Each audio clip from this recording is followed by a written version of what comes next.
Hello everyone, welcome to... Yes, it worked. Hello everyone, welcome to the Unspoiled Game. I'm your host, Rob. Woohoo! Welcome to the show. It's Stream Street Day. I fixed the computer, I think. That's what's going on now. So I'm sorry that we're a little bit late. That was what all the drama was and all the kerfuffle.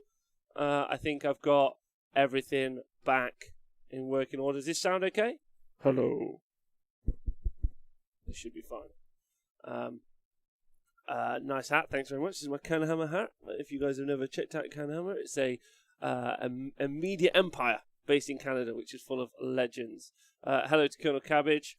Agreed, feed the kids. Hello, Inferno Storms. Big shout out to, I think I saw one of the friends of the show, Stu Flynn, is in hospital having a heart screening or something. I hope he's okay. Big love to you, Stu. Gitley, how's it going? Tristan, John, I see you. MJ Pegasus. I moved into a new place finally and back to my usual viewing schedule. MJ Pegasus is so happy. How was the move? Greetings from Cold Sweden. Bobbin148. Thank you so much for joining us.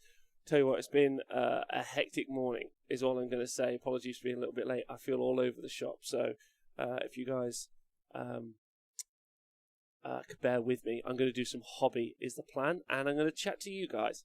It's going to be super simple. I'm hoping this is the hour of my day where everything just comes down a level, slows down. That's what's nice. It's weird being frantic and then only ever seeing yourself most of the time. Anyway, hello everyone. Welcome to the show. I'm sat watching from hospital, waiting on surgery. Big shout, Squinty Hugh. You're in hospital. What the hell? Is everyone in hospital? I hope you're okay. Let us know what's going on. Good luck, Hugh. Big love.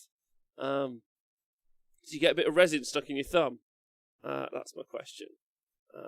Long time Hydra homie, Delver Chris.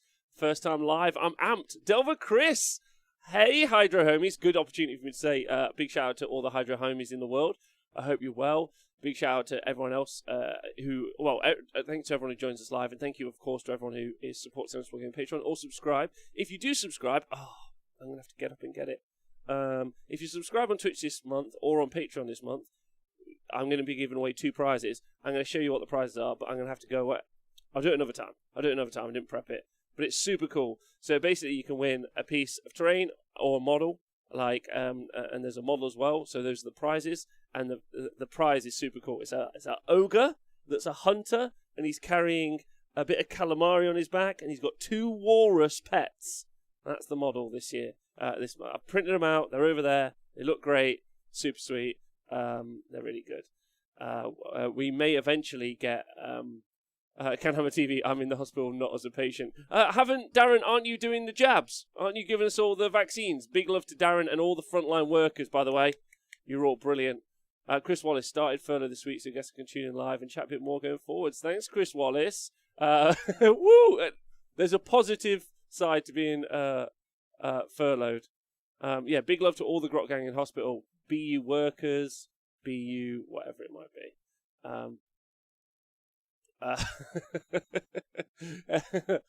Hey, Stu Flynn. I hope he's not body smashing. Morning, Bomb Squig.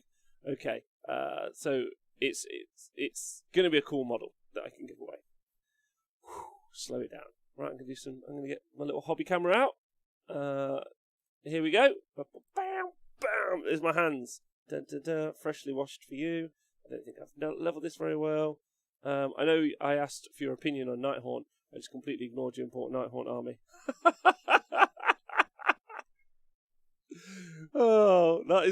That's the point of experts. Hey, expert, what do you think of this thing? Maybe don't do it. Oh, I've done it. Perfect. I imagine that's what everyone in a hospital is like. They're like, why is this up your arse? And they're like, well, they didn't tell me not to do it, or they said probably don't do it. So here we are. It's like, okay. Freshly washed hands, or they might have. I don't know. They should be all good. Right. Oh! Opportunity for me to show you my pirate ogres. Check these bad boys out. These are pretty brilliant. Look at this guy. Let's focus on him. And check this out. He's carrying a little bandolier like a Mexicano, which is fun. But this is possibly my favourite one. There we go. Check him out. But look at him. He's an ogre, and he's like, oh, what if I get hungry later? He's like, don't worry, I won't rely on Matt Hancock because he's a piece of shit. I brought a fish with me. Look at this fish he's got with him. Oh, how awesome's that? Oh, a whole fish! Oh, there we go. Pirate Ogre or Pirate Vampire Ogres. Grinaldi, that's a good point. I might just paint them as ogres, Pirate Ogres, and say that they're Pirate Vampire Ogres, and who could ever tell, right? How long did they take to print? These guys took about 4 hours to print, so not particularly long to print these guys, which is nice. I can get 6 on a bed, so I will be making some more in the future. It's a little bit upsetting that there's only so many sculpts for the Pirate Ogres, and obviously I'm going to want a lot for doing some Iron Guts. However, someone did remind me there are only really 2 Iron Gut sculpts. Just repeated, like, you can't really tell. I think the problem is these guys are too individualistic. You can tell the difference between them. The Iron Guts all look the same. Quality of those casts is very impressive. They're all great. They're all great. Shame about the base. So I don't know if you guys do this. This is a little tip I have. And also big shout out to Henry Steele. It's all about the flano and the palette. Or I don't know what you would call it. So I always stick my models to just a crappy old base with a bit of super glue. And then later on when I want to snap them off. And then I stick them on the real base that I want to put them on. I'm not talented enough. I see some people paint on the base already, like their little textured base, but I'm not. If ever I had to paint around around the feet, I'm going to try and show you. If ever I had to paint around the feet, I'd definitely get it on the feet, so I'm just not doing that. Okay, so some more questions about the prints. So the quality, I mean, the quality is wild. Look at that. You can see I wish I had one of those really fancy painter zoom cameras. Oh, nailed it. There you go. You can see the detail. Is it going to focus? Yeah, it can focus. You can see the detail, so you can see the stitching on the habit. Don't forget these are ogres though, so they are slightly larger models. But yeah, I think fairly impressive. I mean, you can see like he's got like crow's claws or something on his chest, and it's pretty detailed, right? 2 thin flannel shirts.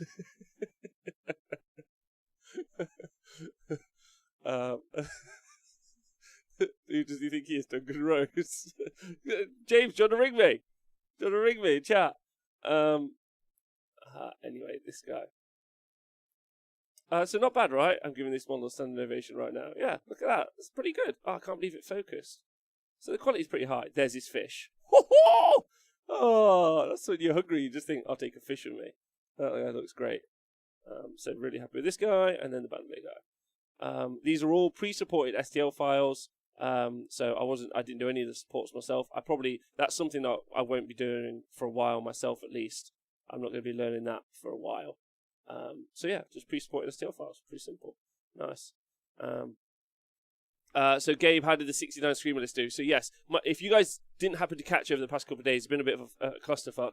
Basically, my computer pretty much blew up yesterday. Thank you to my PC repairman for getting it sorted. So it is sorted now, so I will be able to do my breakfast battle tomorrow morning against Chris Welfare, but it means I didn't get to do my one against Colonel Cabbage this morning. So hoping to reschedule yesterday. It did also mean I had to move a whole bunch of other things around. So a whole bunch of stuff has moved over. So then we're all good now. Back in the hot seat, ready to paint some Death Guard. I do want to paint the ogres, but I'm not going to paint them yet. I'm going to wait till I've got more of the boys done. I'm printing a crab right now. So there's a Stonehorn sized crab and a pirate sits on top of it. So I'm printing that out. And I'm going to try and paint. There's a dude on Instagram called Lou Tin. So very much like the guy that does the lore videos, but not the lore guy. And I'm pretty hype about that guy. And he's got some really fun, really, really cool looking, like Cities of Sigmar dudes. Let me try and find it for you guys. Adds to the real questions.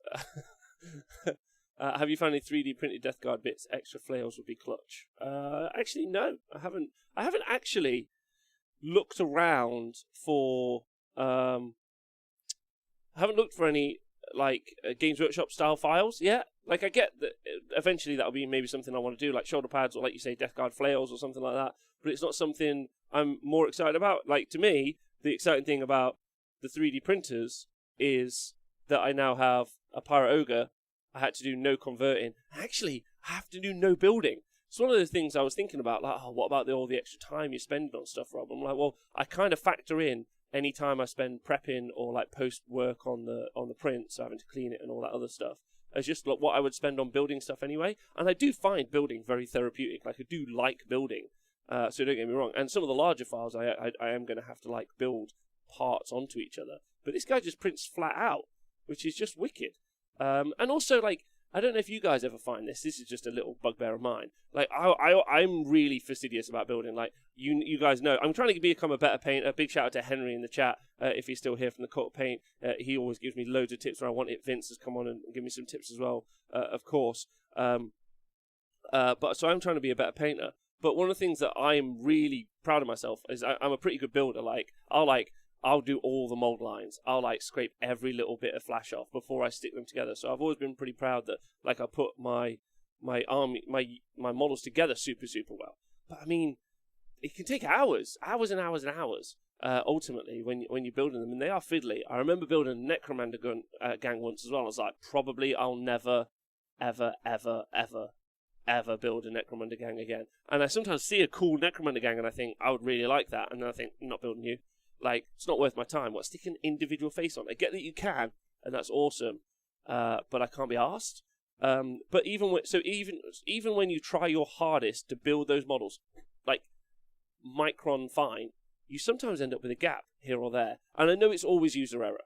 I'm pretty certain. I don't think Games Workshop ever produced like a sprue that doesn't go together well, unless anyone's got any evidence to the contrary. But I'm pretty certain that like it's user error. But I try super hard to do a good job. What's awesome about this, just prints. Like, all the places where normally there would be an issue, there's no issue. Like, the neck fits perfectly. And again, I'm going to fuck it up by me painting it. But anyway, it's a bit of a bonus. I don't know about you guys. Like, also, if you think about, this is a little side note quickly. I like the building process. Again, I'm just going to say it. But the idea of not having to do as much building and spending more time on painting feels like a plus. If you guys have got any thoughts on that. Squinty Hugh, I'm the opposite. The Necromunda gangs are incredible, especially for conversions. Squinty Hugh, listen, I get it. I get that there's like there's a whole plethora of people. Like, some people aren't overly happy about the new kits, and that they're not very customizable. I guess is probably the easiest way to describe it. Some of the newer kits from Games Workshop, they don't have as many bits as they once did. They're not necessarily able to like add all these extras on, or change weapons, or you end up with some spare weapons or whatever. So I think that's a fair kind of criticism, because there's a whole group of people who really want like all of the bits and the extras. But for me, and people like me, I like this. I'm like, cool, that's a different guy. If I could just change different weapons, I'm fucking sorted. I like the building. I find it therapeutic. Nick, same. So I'm not knocking it. I'm just like, I'm trying to look on the positives. And I'm like, actually, I won't spend a few hours doing the building, and I will focus on the painting. And that is a weakness of mine. So that might make me better. Henry Steele's all about give me one piece. It's all about that. I don't mind building. I hate having to sand, file, and remove mold lines, etc. Yes, Scott B, I agree. And also, like, that's a messy job. You end up with it everywhere, no matter how much you try not to. I used to love building minis. Now it feels like a chore I have to wade through to get to the painting, says Delver Chris. Devil? Chris? Listen, either way, thanks for being here. I put it with both building and painting. I just love playing. Gitley, me too. And we're all doing the painting while we're waiting. The more cleaning mold lines than painting, the joys of having so much downtime at work. I do more cleaning mold lines than painting, the joys of having so much downtime at work. Yeah, I hear that. The anti-monopizer position is a fantasy. Older multi-part kits weren't actually very customizable. Zip Zap Rap, thanks. I appreciate that. That makes sense. That's probably true. I will say the feel opposite now about building, but I really enjoying the painting side of things. Yeah. I would say I'm enjoying the painting side of things, although I have been working on these fucking Terminators for literally ever, because I've been doing like a billion other stuff. So I am going to start on these Terminator dudes, which is pretty exciting. Well, not start, try and finish off. And you're not going to learn anything particularly exciting from me, lads, but I'm just going to do it while I'm talking to you guys. So if anyone's got any questions, obviously that's super sweet. I've got a wet palette here, which is still wet, pretty much. I've even got this. This is probably the wankiest I've ever been as a person. Little bottle of water.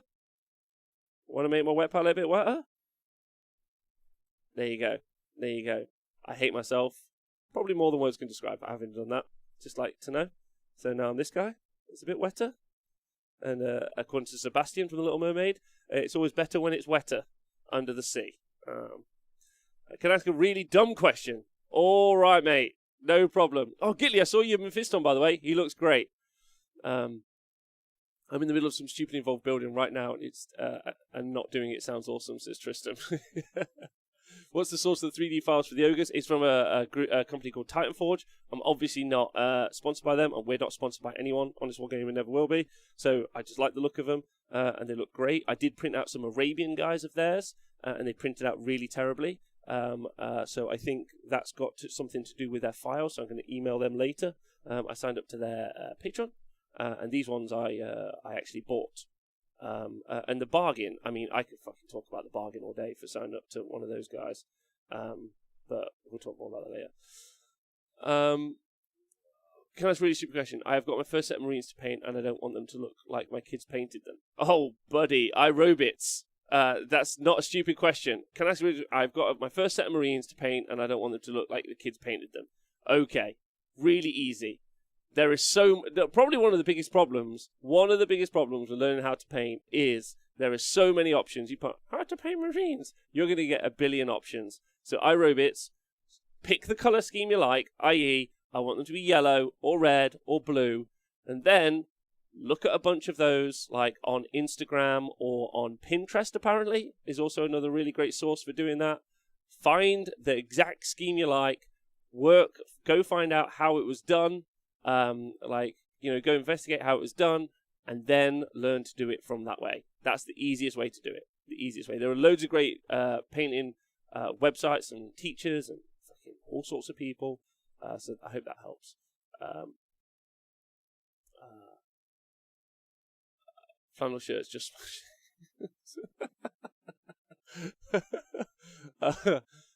just picked up my Celestin Prime and now I have to come back from the cold. Hey Speckles, weather in Sweden is the warmest today. Playing is greater than building, which is greater than painting for me. Charles Hollam, I agree. That is exactly my process as well. Ready for a great question? Sure. I would like to paint. Let me find a brush. Do you find setting hobby goals useful to help motivate progress, or do you find that you can breed resentment if they can't be adhered to? I'm not really the man to ask, I don't think. I probably I pick a thing that I'm doing and I just do that thing, and then I don't fuck about beyond it. I used to flip-flop all the time, like, I'll do a bit of this, I'll do a bit of that. Now I just pick a thing, do the thing, stop doing the thing. That's my process. I hope that helps. That's not really much. John, you do such good work already, though. Motivation is, when I say stupid questions, what I meant really dumb. The old other thing I paint on walls. iRobits, none of it's stupid. Learning how to paint is a super challenge. And there's guys in the chat who'll be able to help you way, way better than me. That's not me trying to get out of it. And instead, that's me saying that there are YouTube videos full of amazing content, and you should watch that, not listen to me. I'm not that guy. You mainly come here for like Age of Sigmar and 40k SAS talk is what you're going to get. I would say, John, if you want anything about like motivation, so one of the things I used to do loads and loads of martial arts. Yes, I know I've mentioned it before. One of the things that I struggled with a lot sometimes was the difference between motivation and discipline. Motivation is hard because it's all based on your emotions. Especially if you're someone who's quite emotionally led like me, which I am. I'm like, I wear my heart on my sleeve, and I'm very like emotive. Like, so if I'm joyous, I push that out in the world. If I'm excited, I push that out in the world. If I'm angry, I push that out in the world. It's who I am. Like, that's how I like relate. But that requires me to be happy to do the thing. Which being happy means I'm motivated, if that makes sense. So if I'm sad or angry or whatever it might be, I'm then demotivated. However, discipline is something different. Discipline is I sit down at 9 o'clock, so you set an alarm on your phone. I'm going to paint 9 till 11. So you set an alarm on your phone and you do it. Discipline is different to motivation. Motivation will wax and wane, and discipline won't. If you can maintain it, that's where you just tell yourself you're doing a thing, you have to do the thing. There you go. Same way like. You put on a fresh pair of pants every morning, like, that's discipline. It's like, I'm going to do that. You're not exactly motivated to do it. So, yeah. And Vince also has some great videos on motivation, but I'm not really for motivation because sometimes it's hard. You got a bit of a cold and you know that you're going to go into a gym and someone's going to like beat you up for 4 hours. It can be hard to motivate yourself to do that, but discipline changes that, I'd say. I don't know if motivation is the key for me. Deadlines are better for me. On the TJ forum, there is a monthly painting contract that helps me finish projects. There you go. Okay, so some people also do that as well. Some people put public statements out into the world, like declarations. I will paint this by this date. That's useful for you. Is good. Having a group of friends around you to help keep you motivated, that's good. By the way, this is how I keep my brushes, just in a pile. I hope Henry's seeing this and loves it.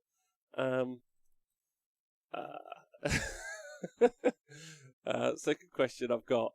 I've just come back from a run and now I'm dying. Can you send help? Maybe. Right, does anyone do this? This is my thing. So my friend Nick in the chat, who'll be on the 40k show tomorrow night, wonderful person. Nick does things in batches, which I've tended to do, but these Marines were killing me. So what I did was I just started to generally chop and change, and I've encountered a new problem that I've got ever since getting a wet palette, as you can see. So I have some green, I've got some orange, and I didn't want to waste the paint, and so I would like just randomly dab orange onto stuff. And so now I haven't necessarily done all the orange or necessarily done all the green, so I'm going to have to go back and look through all my models and see which ones I have and which ones I haven't done, which is a new fucking challenge for me, which I've made a mistake on.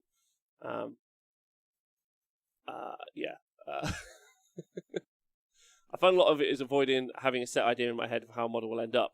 Other than sticking to the paint scheme, I find success by finding out what happens as I paint rather than getting stressed that it doesn't look right. I think one of the other things that can happen is when you put a picture up for validation, like you're like, oh, I wonder if this looks good, and you put it up and then people say, yeah, it looks good. It can be really easy to consistently want that off people.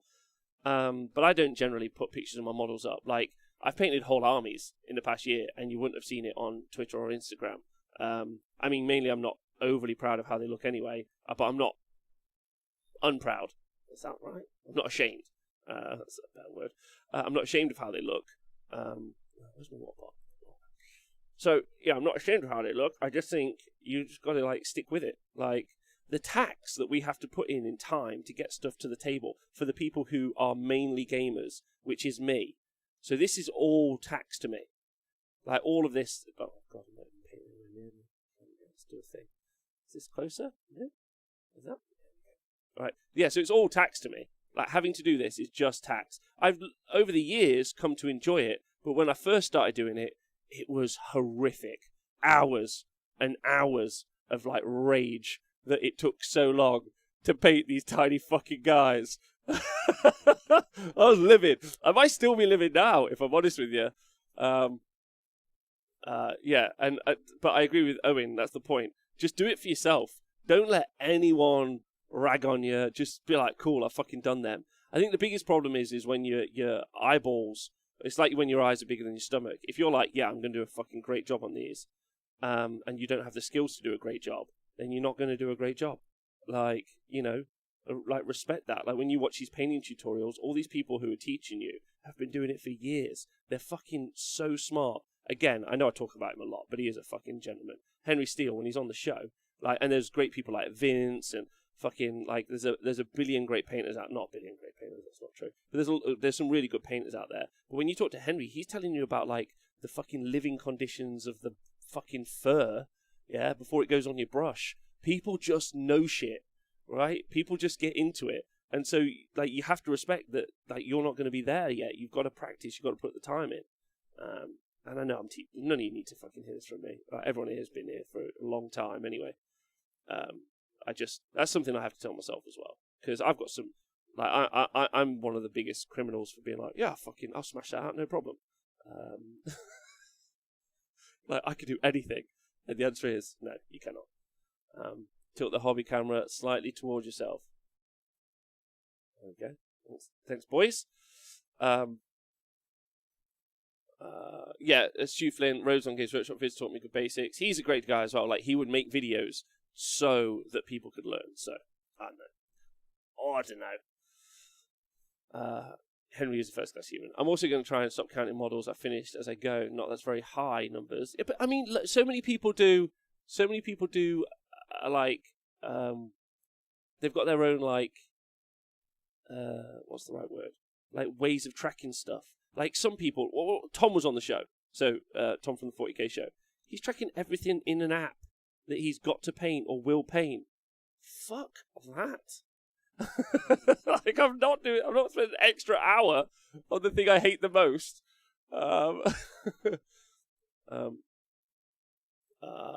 Scott B, I've used Vallejo metal air paints for the first time this week with a brush, and they're bomb. I'm really glad about that. I haven't used those. One of my other missions this year is learn to airbrush well. That is one of my other big missions. That's going to be when I start doing all the terrain. So there's a couple of videos I've watched. One where a lot of people are doing terrain paint with big brushes, or they're using sponges and they're sponging it, which I think is really exciting. And I would like to try that as well. But I think terrain painting is something I'm going to try and learn for some quality this year. So I'm going to show some videos of that. I'm actually today, so I cohabit a workspace, as you guys may or may not know. So downstairs, there's some guys in my workspace, so it's all like legal and safe. And the guys in my workspace, we're going to be specifically one of them, Curtis, who runs a company called Ramshackle Games. Me and him, he does not resin casting. So he makes miniatures, but resin casting, that's the right way to describe it. So that's Ramshackle Games. He ends up with loads of duds or casts off or whatever the hell it might be. Literally buckets full. So we brought some around the other day. So today we are going to build our first 40k board out of like, I don't even know what, like some fucking wild stuff. So I'm going to do some videos and photos of that. It's going to be quite interesting and exciting. Looking forward to that to show you guys. But I'm very much looking forward to painting that later. That's going to eventually. We won't be painting it for a while. But he's basically spending a load of time going to be teaching me a load of like terrain techniques, which is going to be really fun. So what's that? Hey Rob, how are you? Hey Oliver Horton. Got a quick question about a good anti-tank loadout for Space Wolves Devastators. What do you think is a good loadout for that? Fuck. I don't know. So I would say that is anti-tank a big deal at the minute? Honestly, bud, I wouldn't be able to answer the question. Like, I'm not going to pretend like I can answer that question properly for you. That's like quite a niche question. So I'm sorry I can't. Like, yeah. Simple as that. I don't even know what the options are before I can even give you the right decision ultimately in that situation. It could be anything. And I'm sure everyone in the chat will give you some answers, but I don't think I could give you like a good enough answer that you're going to then paint your model. Not paint your model, build your model off it. So, sosbud. But that's just me being upfront. I feel bad I can't answer that question now. Now I'm going to have to research it after. What is a good anti-tank option?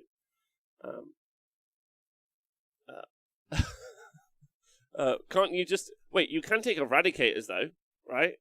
As a Space Wolf. So can't you just take Eradicators? That works. Thanks to Soren for donating 100 bits.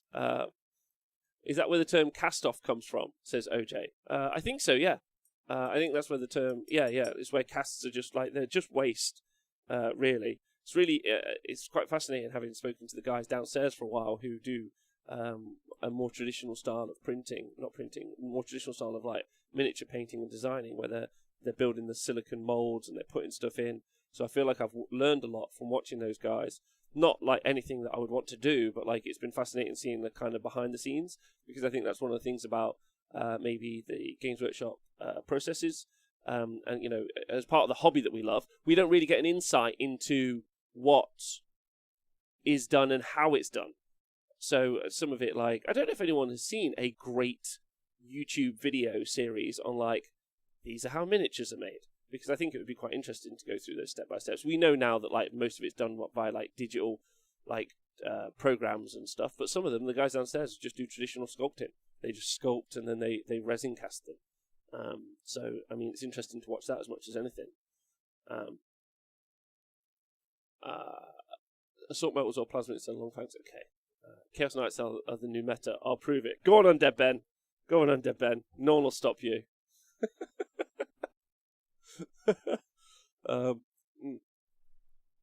7th century Navy stole the term cast-off from Forge World's processes. That's true. That's exactly what they did.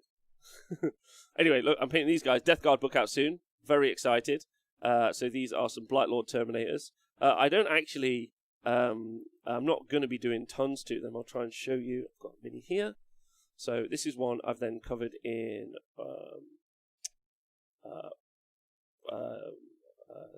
Streaking Crime here. And then let me just quickly go and find you a done dude who's been unstreaked. I think that's the official term. There we go. This guy. So then this guy is then the next stage of the process. So, is it going to focus? Come on. No. Yes. No. No one wants to focus on Nova today. One day. Oh, okay. I'm sorry, lads. I tried for you. Here we go. So that is streaked, as you can see there. Right. So this is the model beforehand. This guy. Yeah. Streaked. So it's unstreaked. And then afterwards. Yeah, there we go. You see the difference? So it's not quite like that aggressive wash. It brings all those colours down quite nicely. Again, it's not like there's no edge highlights here. There's nothing particularly special about it in any way, shape, or form. I just like what it does. You know, like it's quick, it's easy, and it's a pretty aggressive paint style, but it's nice. I quite like it. Yeah. So. And it's for someone like me, it's quite simple. Plus, as I started to put colours on these models, I was like, I've chosen really shitty colours. Like I really didn't like them. I was like, oh, I hate all these colours. But then now when I lay it, like put that down, that looks fine. The reason for the question is that it's the same army comp I have. I can either bring Morathi or 60 Witch Elves. It's a hard decision for me. I'd pick Morathi because mainly I wouldn't want to paint 60 Witch Elves. Painted 10 once, and it was the worst experience of my life. So that's not the worst experience. There's Rob being hyperbolic again. Apologies to everyone in the chat. Does everyone always get this as well? Is there like a trick for not doing this? Getting this Games Workshop paint always here, no matter how hard you try. Anyway. So, I get that all the time, and I don't really know how to change it. And that's why I'm in love with dropper bottles now.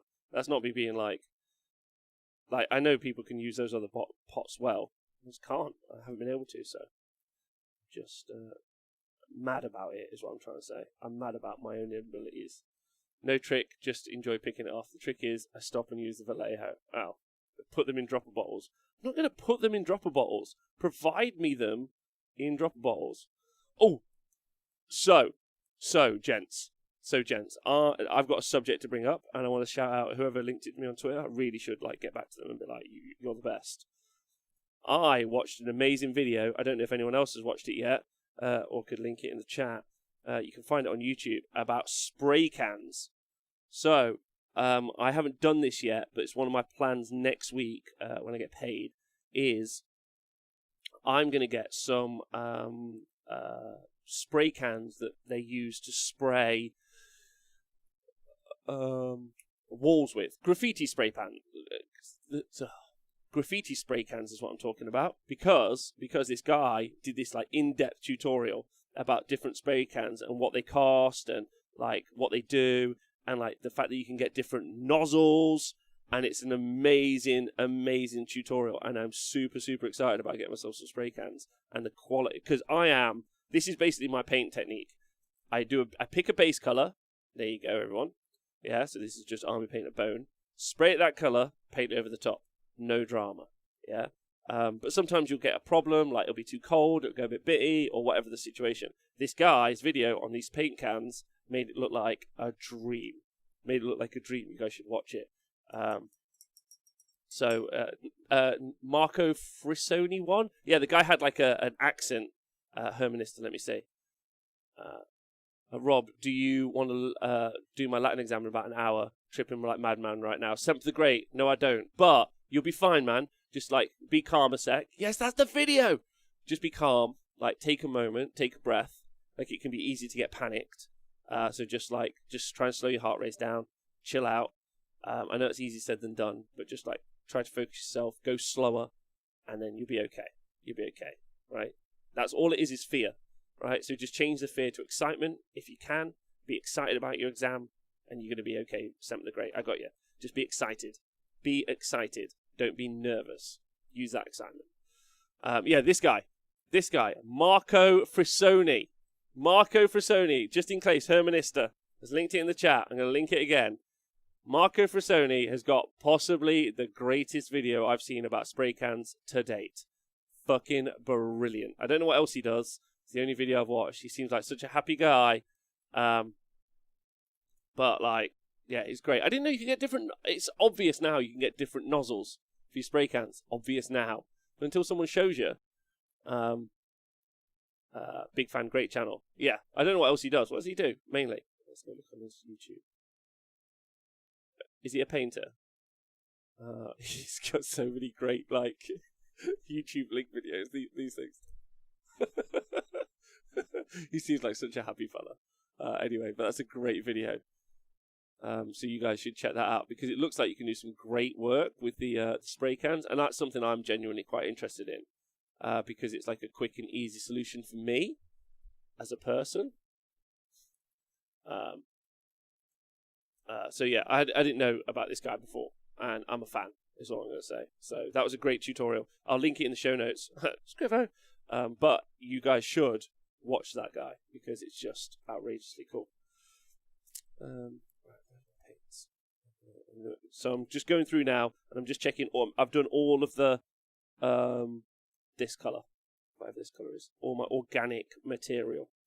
But on the Death Guard stuff, it's so hard to decide what stuff is the organic material and what stuff is just like grimness. But I think I've got it on that one. It's good. That's good. I tell you what, I'm not massively a fan of the Blightlord Terminators over the Plague Marines. They're a little bit... The Marines are quite... Digital Keegan, thanks for subscribing. Loads of love. Just blend the organic stuff together with the metal. Oh, like, so there's not like a clear division. I hear what you're saying. So just kind of get it, like, drag it in so it's like part of the model. All right, that's fine. I probably won't try that hard though.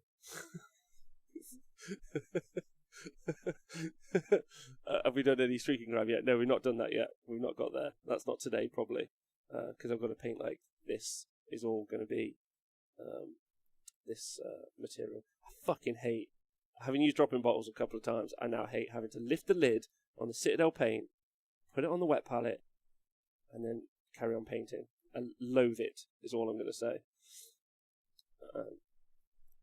What metal paint are you using? I'm still using Army Painter gunmetal, because that's what I've done the rest of the models in. So I'm not going to change. I wouldn't change halfway through, but that's why once these are done, I will paint up the ogres. And I'm excited about trying some different painting techniques and some different metals. So yeah, I'm like, once I do a project, I might as well just do the whole range in that color setup. I wouldn't change halfway through. Like, is that the right decision? I don't know. Like, other people can tell me if that's the right decision. It's not what I do. The Terminators are a bit more goofy compared to the Marines. Yeah, they're just I don't like them anywhere near as much. Bomb Squig used to do graffiti. Just have to make sure the nozzles don't blow out on you. It's a mess. I still have a bag of them in my hobby area. I keep forgetting to try them for priming. There you go, Bomb Squig. There we go. 3D print yourself a paint holder, Rob. Life changing. Okay, all right. Life changing. I've learned so many things in the past year. Wet palettes. Life changing. I do wonder what would have happened had Corona not happened. My hobby skills would be way worse. Let's just put it that way. I think I prefer if Corona hadn't happened, to be honest. But I am taking the positive note, and that I've got a bit better at painting, which is fun. Vallejo Metal Color is the metal paint of connoisseur. Like, I don't know. Like, I get it that there's loads of suggestions for stuff out there, but there's so many. Not conflicting. That's not fair. There are so many people like different things that I'm just kind of just like going with one little change at a time. Is all it is. Yeah, that simple. All this stuff. Yeah. Hermanista, as you've seen my 3D painting printing stuff. I just bought the last Saturn on Amazon, and my new build plate is 2.5 times bigger. More nonsense, ahoy! Yes, sir, Minister. Let's get into it. I think me and one of the guys in our little Discord group about 3D printing, we're talking about the fact we're going to have a full Age of Sigmar game with no Games Workshop miniatures. And that doesn't mean like recast or anything like that. That means like just alternate sculpts. And I think that's such a cool idea. Like, I really think it is. I don't know what everyone else thinks about it, but I think the one for me has to be Saber Tusks from the Ogre range. I don't know how Games Workshop can genuinely sell those. They're just awful. Whereas I'm going to have a load of walruses. Tell me that's not cool. Tell me you wouldn't prefer to play against the walruses. Salamanders from Seraphon. Obviously, one of the key hot topics for Age of Sigmar at the minute. They are so good in the game. Even now with their massive points update. So good. Marauders. So good in the game. So fugly. Yeah? Like, why should you have to be trapped into those models for the rest of time? Well, not for the rest of time, until they update them. Just to play that army set, I'm not into it. How do I strip out 3D models from Total War, says Tristan? I don't know, bud. I don't know. I'm not that far into it yet. That's not something I'm aware of. I love my army painted sets. Say strong Vols and Riot. I don't fall into Vallejo peer pressure. Folson, I'm not gonna. I'm just gonna take each paint as I go, buddy. I promise. Like, honestly, Vince the other day was like ragging on me when I had this gunmetal army paints color. Yeah, but I've never used a silver that's so smooth. It's just flops on. It's exactly the color I want. Like, it's so good. Like, I don't give a shit what anyone else says. Like, it's just perfect. It's just like, it's super smooth. It's like, but then that's how I paint. Probably if like I was trying different techniques or effects, maybe it's not good. But this is like, lush. That's what I'm going to say.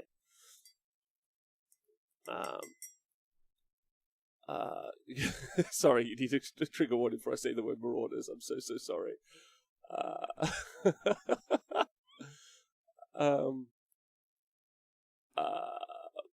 By the way, what do you think about the new Seraphon models? I personally love them. I love the fact that they've stuck with the Aztec aesthetics with upgrades. I like the new Seraphon models.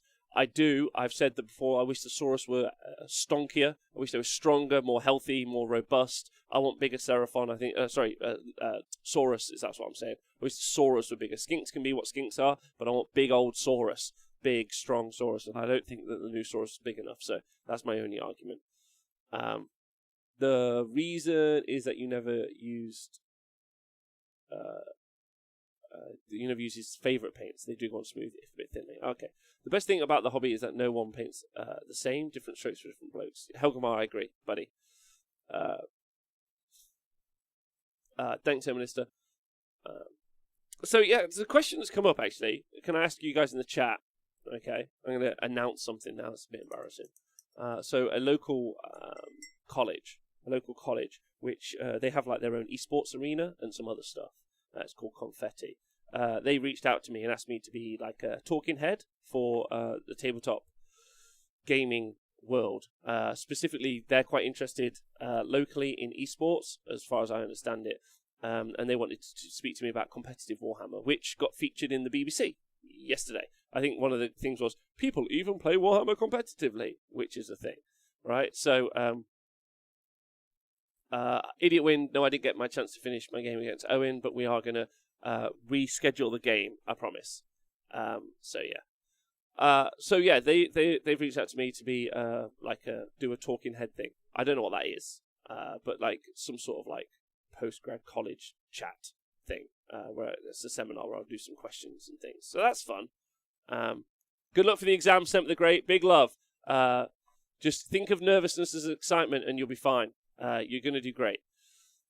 One of the subjects that I think is going to come up is going to be Games Workshop and how they maintain their market share. Actually, if you look at one of this, I'm going to get super deep dive on this, so you guys are going to get an interesting listen now. So one of the things that, if you look, when they posted their brand new profits, the CEO said that they're not going to kowtow to market pressure or shareholder pressure, in trying to maintain sales, and instead they're just going to improve on what they do. To me, that is a kind of like there's a statement in there in subtext in that they know that they can't maintain sales that they're doing indefinitely, and the reason for that is twofold, in my opinion. Number one, they've just reinvigorated their biggest franchise, which is obviously 40k, and number two, reinvigorated their biggest line, which is of course Space Marines. They can't do that every year. They will just burn out the customer base, right? And examples are like obviously MCU movies, and all the other. There are loads of examples, right? However, what they can do is obviously still keep making great sculpts. They can still keep making great units and armies, and we will keep buying them, but maybe just to like a slightly lesser degree. The other problem that they're going to face in the future, of course, is that they need tournaments, in my opinion. Painting is also really important, but they need people to play, because that player base is what galvanizes and drives a huge portion of the buying community. Although, with no one playing over the past year and profits being higher than they were before, there's a great argument to be made that maybe that's absolute bollocks. A great argument. However, we'll put that to the side for a moment, as all people who want to make a point but don't want facts to stand in their way say.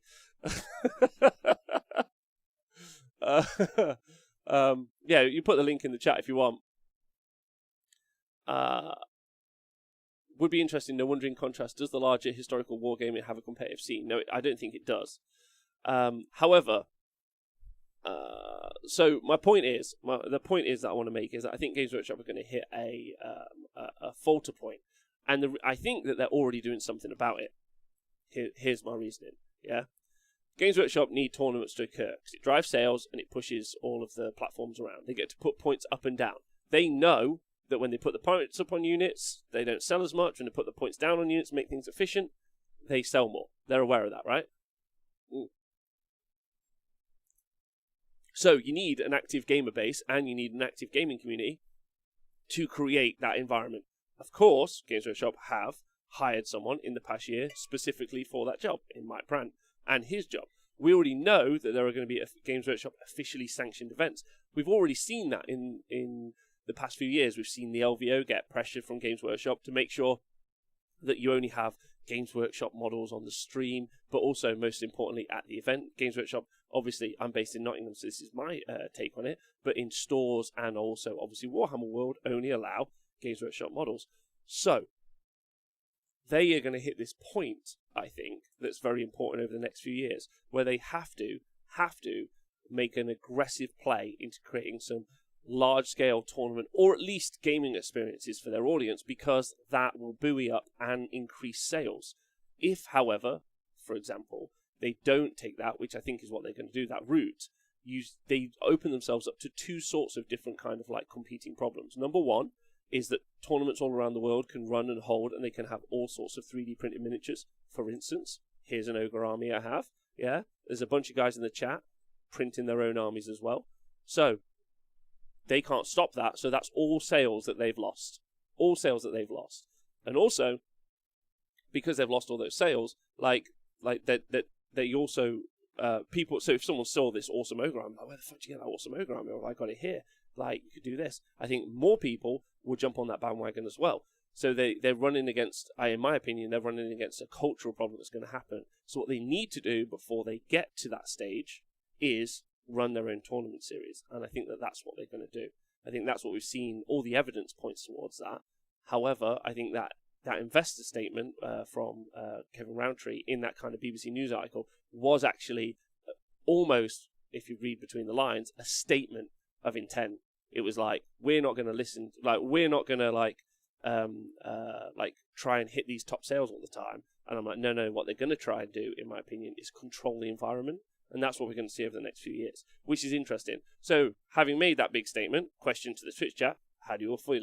How do you all feel about it? I think is the one. So that's the question. Hermanista says, does Games Workshop need tournaments or COVID more though? As horrible as that is to contemplate, their sales are going up and there isn't any event, so it's much more hobby-inspired scales than gaming-wise. So Hermanista, I think everyone is buying armies to play when they can. Now, that's not everyone, but I would definitely feel that's true. I feel that there's a whole bunch of people out there who have bought armies with the intent of playing, yeah, and so there's a whole bunch of people who think how much money that you would spend on tournament gaming as well. Like a few £100 to go away for the weekend is a new army, right? Right? So I think ultimately what you're seeing is a player base that normally would spend hundreds, if not thousands, traveling to play in tournaments, not playing in tournaments at the minute. They've got all that expendable income, so I think that they've spent it on new armies. That's what I think some of that uptick is. It's a big turn off to not be able to use core conversions, third-party models in official events, bomb squig. I agree, but we already see that in place. Oh, hiya. We already see that in place at the moment, right? So that's already a thing. I don't think long-term more support from Games Workshop is great for the community. That is just not in terms of series but TO support as well. I think in the long term, more support from Games Workshop is great for the community. That is not just in terms of series but TO support as well. Interesting. My first time making the model right now, hoping it goes well. It's an expensive one. Kasnagiri, good luck. Cassandra. Good luck, Cassandra.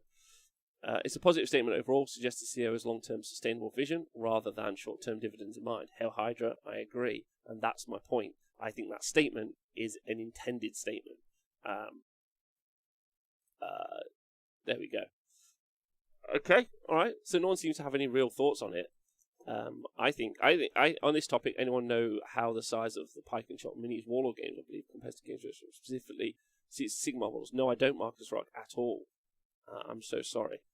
I think one of the other interesting elements is that, of course, unlike, I think that we're going to start to see large-scale investiture into competitive gaming for Warhammer. And the reason I say that is, obviously, there's loads of people there looking for the next big esport, the next big thing that's going to kick off, of course. However, the thing they haven't realised is with an esport, or with any computer game, I'm only like 40, 50 quid away from jumping into the next one. Now I know there's years of experience and power behind that, which is what you generally need to be good in those environments. However, my follow-up statement is that Games Workshop and Warhammer specifically, once you're locked in, you are locked in, pretty much. In order for me and my friend to jump from Warhammer to, let's say, I don't know, A Song of Ice and Fire, we both have to buy the game. We both have to jump into the game. We both have to spend all the money on the new armies. We have to build them. We have to paint them before we play the game, before we even realize if the game is good or not good, right? So there's a huge ability to keep those numbers, and that's also really important as well, because one of the things that we've been seeing a lot of the minute is people have been talking about concurrent user bases, like how many people are playing X. Like, this game is dead, there's no one on the servers. It's something you see a lot from online gaming. No one's playing Fortnite anymore, let's say. I know people are, but no one's playing X, or the numbers are down, it's not as popular as it once were, and it seems like it's not the thing. Whereas if everyone's playing a game, everyone's jumping in there, it's more populated, it's more fun, there's more memes, there's more culture to it, it's something people invest into. However, it's fairly easy to jump between these games. It's super hard to jump between tabletop game to tabletop game. And I think Games Workshop are in a really solid place to solidify and consolidate that entire market, that competitive wargaming is their thing, and it's one of the first people to do it. Games Workshop running rankings, I think that'll happen. I think that'll absolutely happen. You can buy 3D printers that print the models in full colour. That's the game changer. Granted, they cost about $250,000, but those are the future problems. Herminister, I agree with that. Fortnite's life. Well, me and James are holding up Fortnite servers. Go on, you've got it, Meg Facey. They fit the 80s and early 90s on their own. It took 5 Olympics. Okay. The global scene for Games Workshop was a big draw to me. I changed countries, cities so often that knowing that I had a much tighter chance to find opponents for Warhammer was a selling point. There we go. That's the other point as well. If you move outside of the ecosystem of Games Workshop, you move outside the ecosystem of that friend group that you have. That's not to say there isn't more people in that ecosystem. It's just they're able to consolidate that. I wouldn't mind a DCI system like Wizards has with Magic the Gathering. Okay. So I think we're going to see that. That's my point. What am I painting? Some Death Guard Terminators. Death Shroud Terminators. Although I am going to go in a minute. So any final questions before that bombshell, or something to think about, and leave in the comments below. That's what people do, right? I think. I think that's what people do. I'm not sure that's what I do. Yeah. I agree. Games Workshop has the monopoly. It will be incredibly difficult for other war games to build to that level. But there are other war game tournaments. They are just hard to find. So Draconda, this is where it gets exciting for me, right? So this is where it gets really exciting, really, really exciting. Because look at A Song of Ice and Fire doing pretty well. Look at Star Wars Legion looking pretty well. MCU looking pretty well. Those are like virginal areas for competitive wargaming. Like, all that really needs to be understood by these large IPs, doesn't matter who's making the game right now, is these large IPs, be it Star Wars, be it like Game of Thrones, obviously, because the final series was complete trash. That's never going to really work. But like, you know, there's these people who understand that if you make a good competitive game, let's take esports as an example, you make a good competitive game that people enjoy, yeah, you keep trying to do it. You make Fortnite, you make Among Us, you make whatever. Like, you keep making these competitive games for people to jump into. People will. There'll always be people who stay with the core system, but there'll be other opportunities. And that's where it's an exciting field for us, because people are looking at the market share of Games Workshop. They're going, fuck, they're making so much fucking money. And then someone's like, yeah, and their IP is amazing. There's amazing IP. There's loads of great story. There's loads of great narrative. There's loads of background. They're making tons. Yeah, but someone's like, but what about these other MCUs, as an example, great IPs that we might be able to like invest into and make massive? And there's a strong opportunity, in my opinion, for us to get like a competitive wargaming community from all the different games. And I think that's going to be such an exciting time. Because when the competitors come in, we end up with a better environment. It means Games Workshop go up their game. Boys, we're in the future, is what I'm going to say. If they did like live Blood Bowl events with hired actors playing Jim Johnson, Bob Wilford commentating Top Table, then I would be paid sub all day. Says Hail Hydra. Yeah, agreed.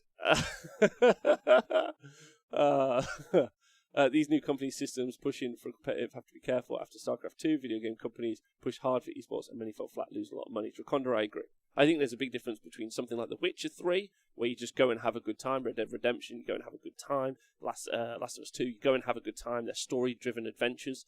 I think story-driven adventures and competitive esports are different beasts, but understanding the two different things, it means that we might end up with a different kind of world, which I'm excited about. Anyway, I gotta go, gents. I'm sorry. We're in the middle of like a great chat.